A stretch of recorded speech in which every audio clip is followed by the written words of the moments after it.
Здравствуйте, дорогие друзья! Вы на канале Байенай. Сегодня я хочу поведать вам историю, рассказанную Пантелеймоном Дарпасовым из поселка Мегина-Алдан Тампонского улуса. Данная история была напечатана в районной газете Тампойльчте 27 июля 2011 года. Якутский Маугли. Было это в 1930-х годах. В тот год стояло очень жаркое лето. Во всех районах республики закончилось празднование национального праздника Исэх, то есть конец июня. Все якутские семьи начали собираться на сенокос. И в это время в глухой тайге произошла трагедия.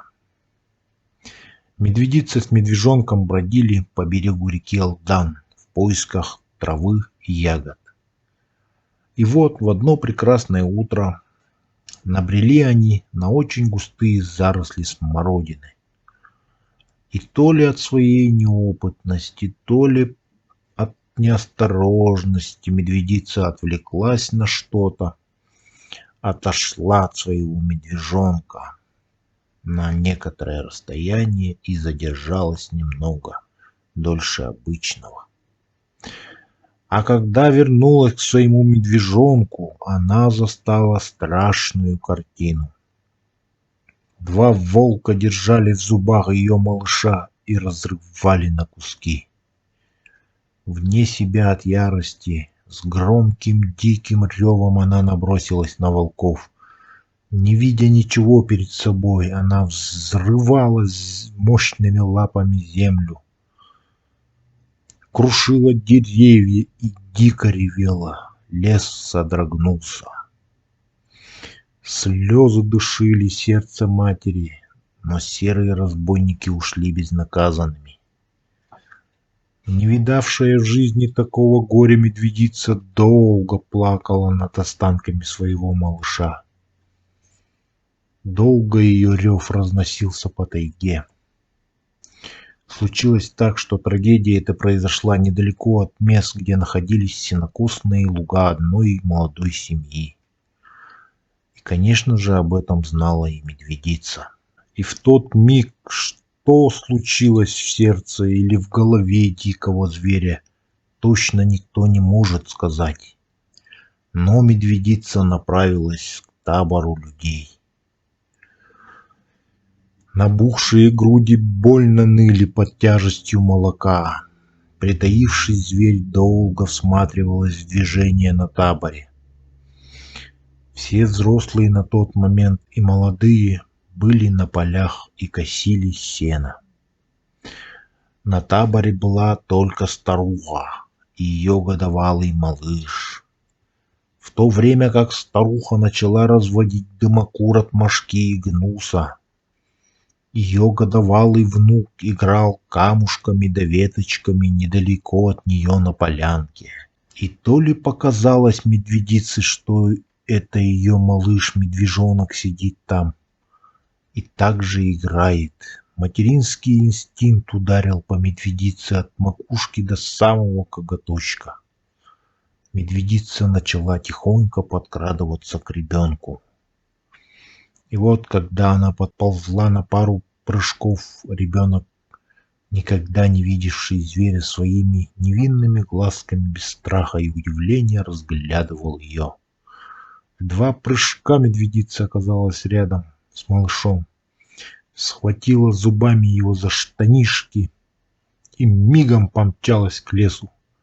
Вот тогда-то ребенок от страха или то ли от резкого движения заплакал. Услышав громкий плач ребенка, бабушка встревоженно обернулась. Да было уже поздно. Медведица с ребенком в зубах исчезла в лесу. Вскоре и плач ребенка затих в таежной глуши. Медведица долго бежала по лесу. Ребенок, не переставая, всю дорогу плакал. Решив отдохнуть, остановилась. Горячим своим языком облизала лицо малыша в надежде успокоить его, но ребенок продолжал рыдать.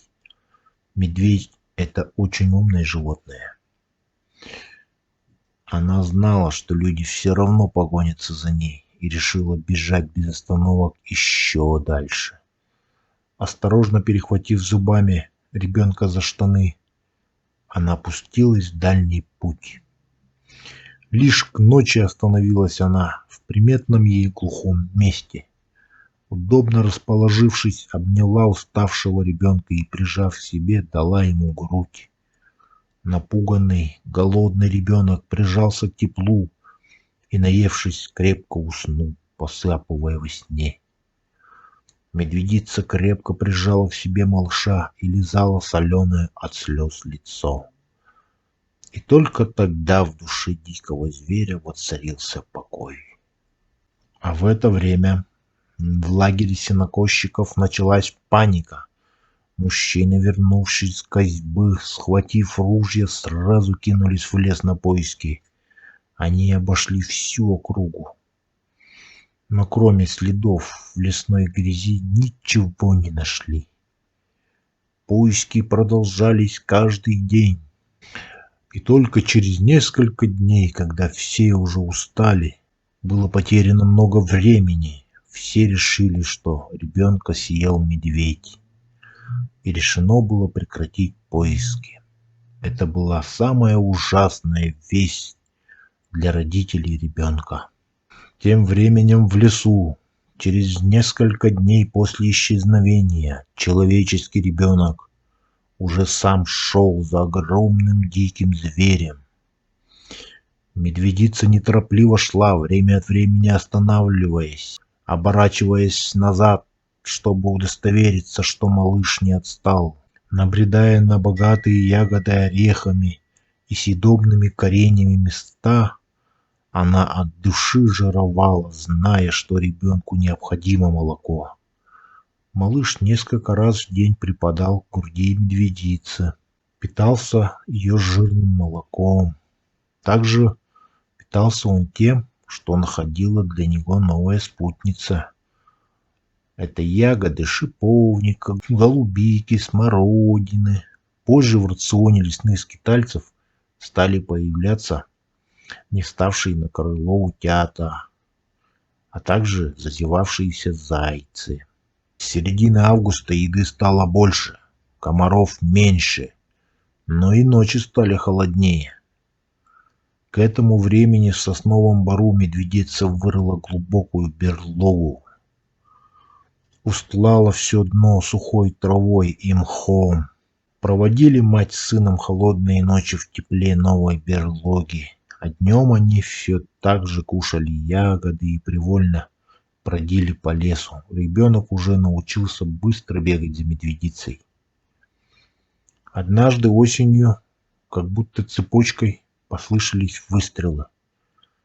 Это были люди, которые проводили охоту на зайца. И так они, шумя и стреляя, прошли мимо берлоги. Из берлоги медведица с ребенком, затаившись, смотрели на весь этот вооруженный парад.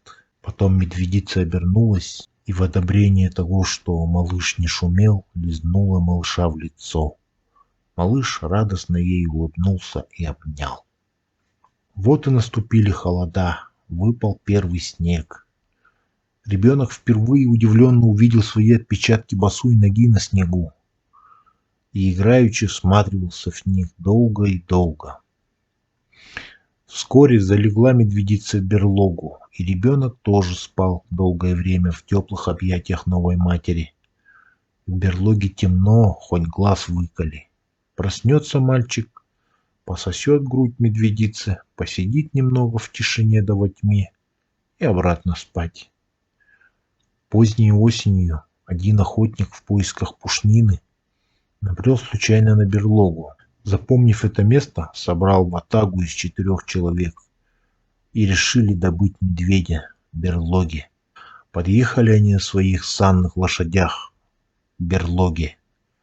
Лошадей привязали подальше, срубили пару жердин, отвязали собак и, подойдя к берлоге, ловко засунули внутрь жерди, разбудив тем самым медведицу. Медведица, громко рыкнув, высунулась из берлоги.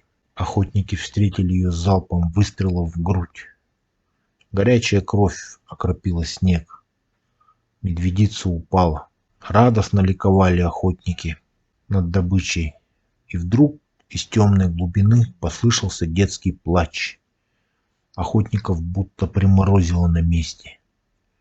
В одно мгновение в их головах пронеслось множество страшных лесных рассказов о духах, чудовищах, небывалых существах. Постояв некоторое время в шоке, охотники опомнились. И тут вспомнился рассказ, что в прошлом летом мальчик пропал. Переглянувшись, охотники между собой подумали, а вдруг? Переборов свой страх, обвязав самого шустрого веревкой, они спустили его во тьму берлоги. Задыхаясь в тяжелом запахе берлоги, в потемках, охотник еле нащупал голову мальчишку. Мальчик хоть и был мал, да сильно кусался и брыкался. Как только выбрались они на свет, старший из охотников завернул ребенка в овчинный тулуп, отнес к саням и повез к родителям.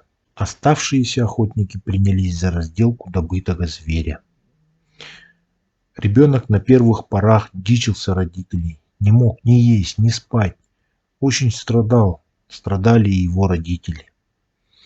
Но со временем освоился, начал играть с соседскими детьми, говорить, правда, начал с некоторым опозданием. Прошли годы, вырос мальчик, окончил школу, ни шатка, ни валка. Затем в родном совхозе долгое время работал трактористом, на работе был на первом счету, женился, детей завел. Стал передовиком сельского хозяйства, ничем не отличался от обычных людей. Вот только не охотился никогда он на медведей. И ни сала, ни мяса медвежьего никогда не ел. За глаза люди его называли Роман из берлоги. Роман из берлоги умер, когда ему было за 80 лет, в 2020 году. Всем спасибо, друзья, за то, что прослушали данный рассказ. Всем хорошего настроения. Пишите ваши комментарии, что вы думаете по этому поводу. Делитесь с этим рассказом с друзьями, с охотниками, с рыбаками. До новых встреч!